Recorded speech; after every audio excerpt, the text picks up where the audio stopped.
America ఇప్పుడు జరుగుతున్నటువంటి యుద్ధంలో 50,000 మంది సైన్యం, 200 ఫైటర్ జెట్లు, 2 ఎయిర్క్రాఫ్ట్ క్యారియర్లు, బాంబర్లు వాడుతున్నాం ఇరాన్కి వ్యతిరేకంగా.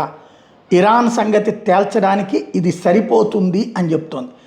ఓ పక్కన మరొక వైపున ఇప్పుడు ఫ్రాన్స్ వచ్చేటప్పటికి తన క్లోజ్ పార్ట్నర్లు అయినటువంటి ఈ ఇరాన్ వ్యతిరేకులైనటువంటి వాళ్ళతో కలిసి మూవ్ కావడానికి వాళ్ళు కూడా వస్తున్నారు. క్రమంగా యూరప్ దేశాలు కూడా కనుక ఇప్పుడు అరబ్ దేశాల కోసం వస్తే పెను సంచలనమే అవుతుంది. ఇప్పుడు ఈ వ్యవహారాలు కొత్త మలుపులు తిరిగేటటువంటి అవకాశం ఉంది. అమెరికా అయితే తన బలగాలన్నిటి మోహరించి ప్రిపేర్ చేసినటువంటి దెబ్బ ఏ రేంజ్లో ఉంటుందనేటటువంటిది చూడాల్సి ఉంది. ఎదురు దెబ్బలు తగులుతున్నా వెనక్కి తగ్గట్లేదు, ముందుకే దూసుకు వెళ్తున్నాయి అమెరికా ఇజ్రాయెల్ దళాలు.